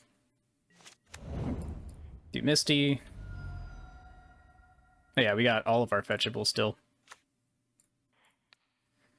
Crack for... Where are you? Graph Digger's Cage. Play the Cage. Pass the turn. Yeah, now I'm cozy. Now I don't care. I got 4 mill rocks, and a bridge, and a welding jar. I'm happy. Happy camper. We will mill them 1 card at a time. At this point, I will skip until... Or I'll time lapse. Okay, it just took a turn or 2. And we did it! I will say that Jeskai control match didn't feel that bad, but if they had just drawn Wrath of the Skies in their starter, I think that would have been a very different story, and we have no control over if they have Wrath of the Skies in their hand. If you run 4 copies of a card, you have about a 40% chance of drawing it in any given 7 card. That's pretty high. That's a big gamble, especially when your deck is supposed to do better against control. So I don't know if I'm ever comfortable in that situation, but that felt good. I think Academy Ruins really shines against something like Jeskai, because you can recycle your stuff. And unlike Urza Saga, Academy Ruins is not an artifact or enchantment, so it doesn't get swept up. So later in the game, you can at least buy your stuff back. But yeah, I don't know. I think my opponent just didn't really have good hands against my fast starts. Cool. On to match 5. Let's close this out. The last match of the league. Are you ready? Hope you're ready. You're still here. What do you guys do while you watch these? Like, I know for like long form content, usually I'm either like working on something else, or I'm like playing City Skylines or Satisfactory or something else in the background. So what do you guys do when you watch these things? Let me know. Okay, match 5. On the play. Opponent has revealed Giganta. So, plus side, we have Lantern, Lantern Lock, and Bridge. Against Boros, that's pretty much all that we can really ask for. I just don't want to draw a land here. I don't think I crack the bauble. I think I just go turn 1 Lantern and then play out the bauble. Cookbook is going to be very important in this matchup. Well, I shouldn't speculate until we know exactly what they're playing. There are a few Gigantha decks out there right now. Flage means it might be... Well, I guess it could still be Domain, right? What's below it? Okay, it looks like Mardu Energy. With a Godless Shrine, it's likely Mardu. Turn 1 Ocelot Pride. Alright. I am unfortunately drawing a land here. Am I doing anything about that? Turn 1 Ocelot Pride goes very fast.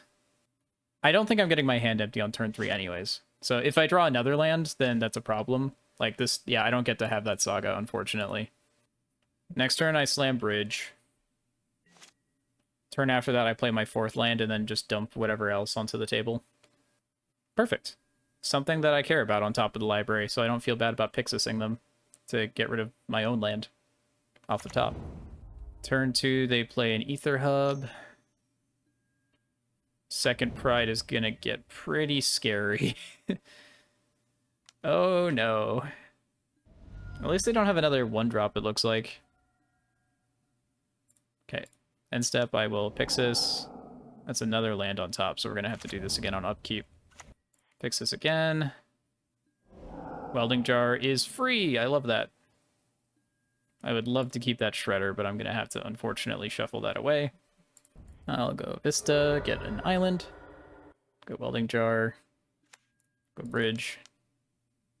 Bridge doesn't do anything this turn, but next turn we should be better off. They're drawing a land too, so at least they're drawing blanks now. Thoughtseize is another blank. So I'm looking for needles on Ajani and Goblin Bombardment. I think more specifically, if they don't play Ajani this turn, then I'm looking for a needle on Goblin Bombardment. Actually, if they have Ajani, I'm in a world of hurt. They tap for black and red. That's fine. Nightmare is cool with me. I don't think there's any loops that I care about. But that does mean that they get 1 doubled up trigger on this Ocelot Pride. Yeah. Okay. Maybe I should crack the bauble at this point, but I'm just being a little abundantly cautious. Okay, pass the turn. I might have to let them have this Amped Raptor. So I'm scared what's below it. Ah, we would have been fine. Now they could just hold on to this until they have a land on top. They may just run it off, too, just to get through their deck. But they probably want to hold on to it, honestly. Oh, I had 2 lanterns. Yeah, I could have gotten rid of that thing. I wasn't in any danger. Oh, I didn't think about the Flage looping with the Nightmare. I've never seen that before. Return card with mana value 3 or less. So we're looking for a cage, then. Yeah, because they can just reanimate that constantly. Okay. Roger, affirmative. Understood. Alright, let's go to their end step here. Okay, end step, I'm cracking the bauble. We draw Rumble. And Stirrings. So we're going to get a lot of looks. I like that. Oh, well, if I do double green, that's going to hurt me, huh? I don't think I really have a choice, do I? I'm going to start with the Stirrings. Yeah, that's fine. I don't really want any of these things. So on paper, I'm surviving next turn, no matter what. Oh, but I do have to play the Rumble because it's in my hand now, huh? Trying to map this out here. Yeah, I need to shock myself to do the Rumble. Yeah, I think we're just going balls to the wall here. I think I'm just committing. I take 3 damage if I fetch shock off this Misty, but I only take 2 damage if I take this Talisman and then tap this for green mana and then fetch. So I think I take the Talisman. Okay. Fetch. Grab the island. Oh, there's Cage. Oh, yes. Yes, please. Play Cage. Oh, that was a really good... That was very lucky. So their whole nightmare loop is shut off. Plage is in the bin. I don't have to care about it anymore. Oh. Okay, they still have cards in hand that I don't know about, so we might not be winning quite yet, but that was a very good sequence of events right there. That was exactly what we needed to prevent their established victory condition. Okay, they're gonna run up the nightmare anyway. That's fine. They tried to pop it through the cage. Okay. I mean, I'll take it. They just time walked themselves, sort of. There's Guide of Souls. I don't really blame them if they just wanted to, like, check to make sure that the cage worked that way, even if they noticed it. So it's not like they were just an idiot and didn't notice or something like that. I'm not, like... I don't think people board in cage very frequently right now, so I'm not gonna fault people. I make lots of stupid mistakes on this channel, too. That's another Flage. I kind of want this Codex Shredder, so I'm not going to get rid of that Flage. They also probably don't run bolts. Ooh, Bridge is very nice. I will give them this Flage. I don't think there's a way for them to multiply that damage. Okay, there's the Flage. I suppose if they have another Flage in hand, then I just killed myself. But we will find out. Yeah. Yeah, actually, that was a risk. There's not a ton of cards that I care about them drawing anymore, so it would have been fairly safe to let them have that. I think. I don't want them to have Bowmasters anymore. Guide of Souls is fine. Okay, I'll skip through the turn. I want this bridge. I should dig for a cookbook, though, after this turn. Okay, go to end step. Am I dead? Did I mess up? Doesn't look like it. Uh-oh. No, no, no, no, no. Okay. Oh. I should not be doing stops anymore. Okay. I have 2 mill rocks. That's right. This Ampteraptor is biting me in the ass here. I have 2 lanterns. So I think I'm digging for them right now. Let's find out what you got on top. Oof. Okay. Let's go digging. Yes, you may have Bowmasters. I've learned my lesson. I don't think I just let the Ampteraptor free spin anymore. If there's a land on top and I have the resources to go digging to see what's under it, under all those lands, I go digging. Just for the assurance. Do I want Saga? I think I'm okay with Saga. They would have killed me at this point if they had a way to win. So this finding cookbook eventually is fine with me. They're going to have a bajillion triggers over here. I can just watch the chat log have a panic attack, try to keep up with everything. Alright, I will auto-pass. They have another fatal push on top of the library. That's good. Rumble's helpful for me. Nightmare's back. Yeah, I'm not going to mill them. I'm just going to pass. Take my Malevolent Rumble. That's at 2, right? Yeah, it's at 2. That's fine. Rumble finds cookbook. Perfect. Here we go. I have a book. At this point, I'm just skipping to end step pretty frequently. I don't need to mill them. Yeah, I'll just let the Saga sacrifice itself. I don't need anything else, really. I'm going to get the Shredder. Yeah, I'm going to get the Shredder. I will take a look at what's on top of my library here, but it doesn't really matter. I'll take a Bauble. I'll pitch it for food. I will eat the food. Okay, we're good. I am highly confident we won this game. Yeah, they're just auto-passing. Alright, time-lapse time.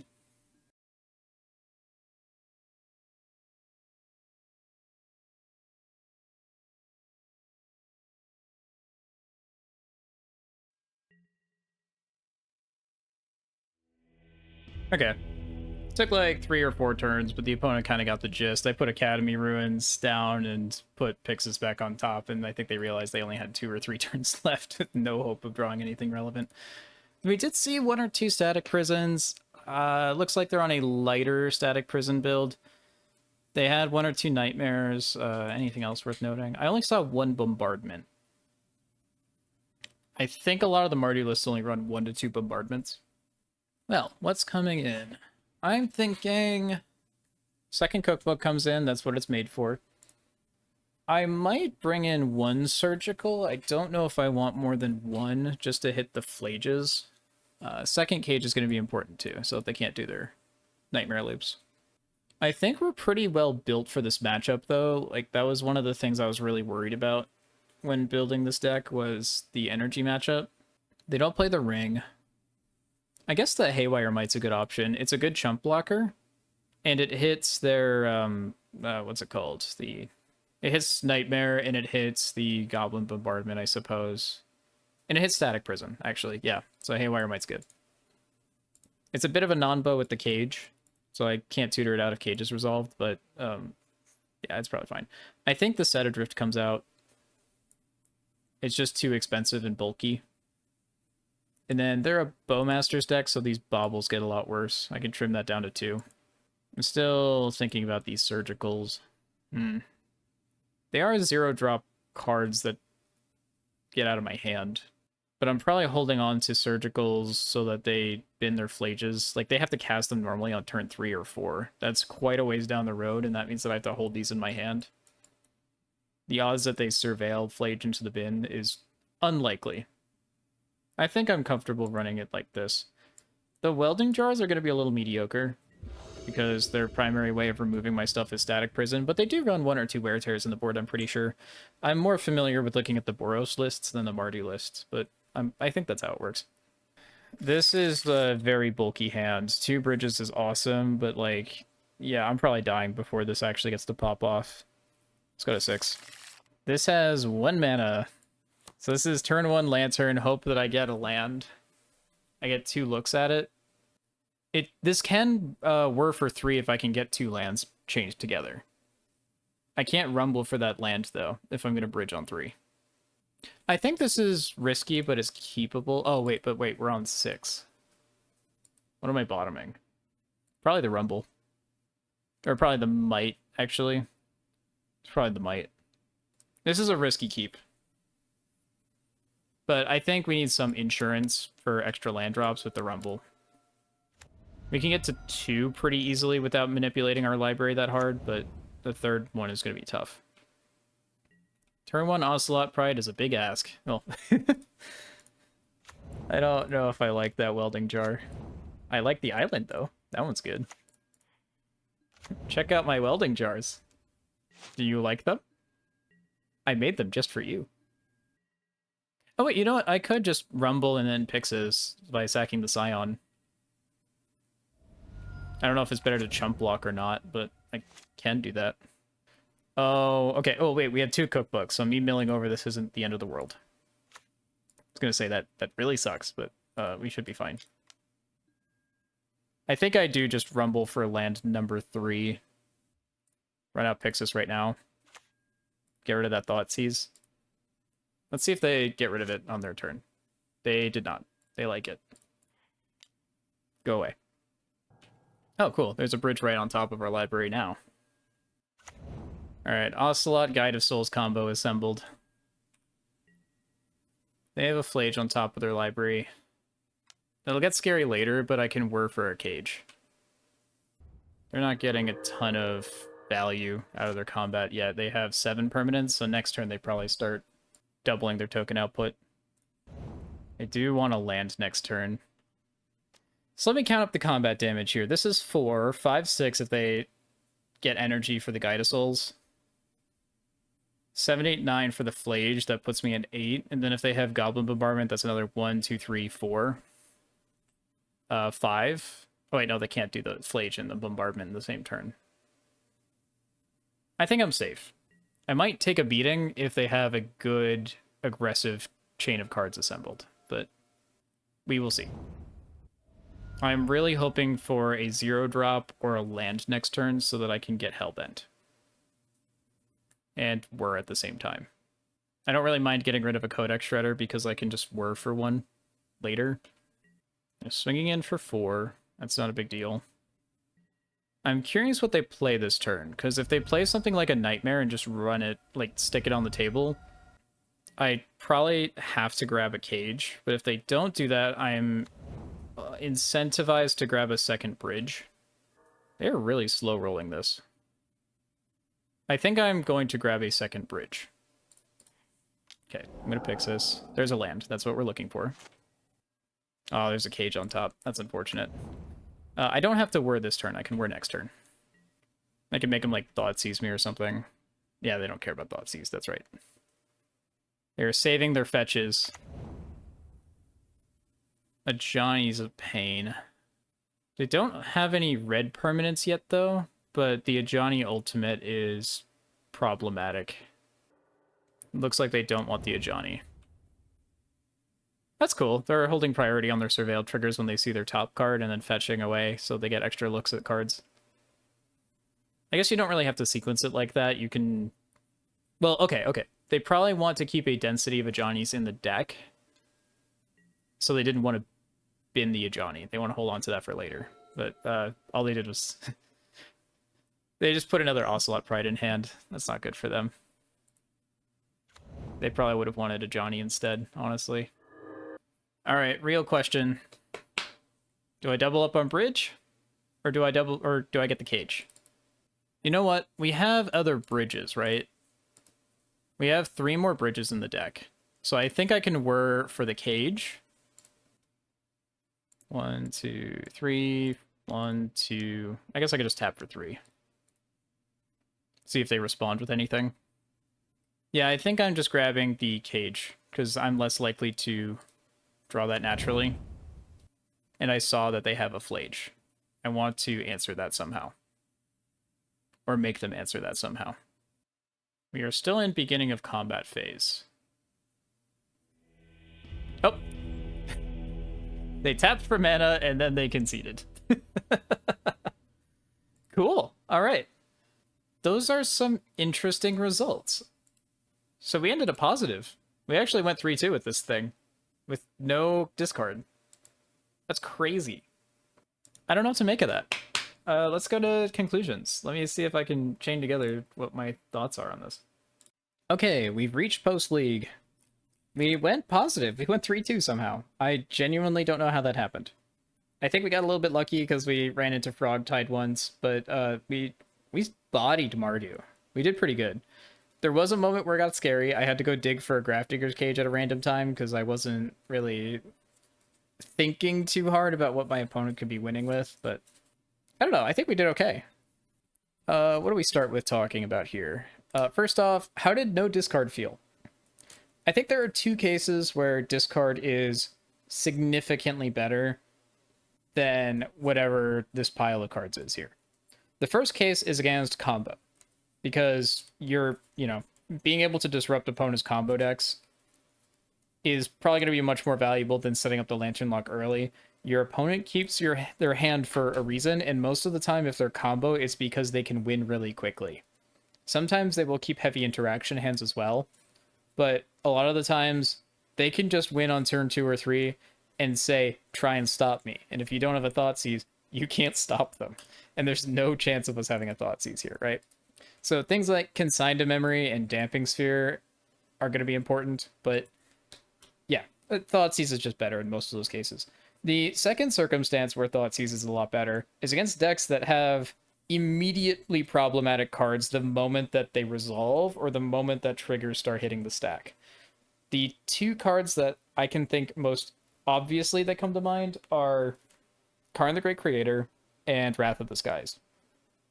If your opponent's going to be running either of those cards, you need to be able to see their opener, because if those resolve, you are screwed.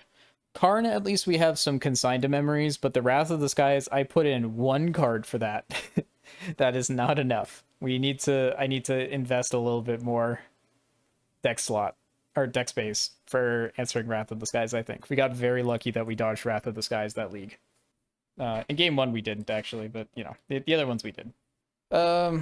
But besides those 2 cases, I think that this deck has some legs, because it grinds through counter magic very well. I know that Lantern kind of does that already, but this one, like, we're running, 3 Whir, 3 Rumble, that's 6 effects, Stirrings is 10, Saga is 14. Almost a quarter of our deck digs for artifacts. And 7 of those cards put them directly on the table, and 4 of those are completely uncounterable. Minus Consign. That's pretty good. We can grind with this deck pretty hard. We also saw that we can dump our hand pretty quickly too. So provided that our opponent doesn't slam 2 or 3 different threats that bridge can't answer at the same time, then I think we have a good shell here where we can dump our hand early and reach bridge very consistently. So for example, that Mardu energy game, like we did fine. They had Ocelot Pride hands in both games, and we were able to stabilize. They could have had some more explosive hands, of course, but I think we did fine. We did pretty good. How did Academy Ruins feel? I think Academy Ruins is okay. I did play the Ruins quite a bit this league, but I think that there was only one specific case where I said I would like an Academy Ruins. This would be a good card to have. And even then, I think it occurred to me that I was looking for it a bit too soon. Because you need to take a turn off and spend 3 mana to put this on top, to do the Ruins effect, right? I think the short answer with Academy Ruins is that if you're running some self-mill to trigger the Ruins or to enable the Ruins, I think it's fine. I think in other builds where you don't have the Rumble, the Ruins gets a lot worse though, because you need to actively Codex Shredder yourself or have your opponent actively put your own cards in your graveyard in order for Academy Ruins to be good. In a lot of the matchups where people are doing that, you're already favored. Like Frogtide, you're already a favored deck against that. You probably shouldn't be running cards that improve those matchups specifically. Plus, there's a lot of Artifact Exile stuff running around because the One Ring is the most played card in the format. Like, it beats out all other lands in the statistics. Like, I think some 40-some% of decks are running the Ring right now. So people are coming prepared to exile artifacts, and Academy Ruins doesn't help you with that at all. I think the Welding Jars kind of suffer from that same issue. We did run into a surprising amount of artifact destroy effects this league, so I think we did okay. And the reason we're running these is to help combat against Wrath of the Skies, at least saving one of our artifacts so that we don't get completely board wiped. And that did come up once. We weren't happy when they did Wrath of the Skies, but at least Welding Jar saved a lantern. You know, it's something.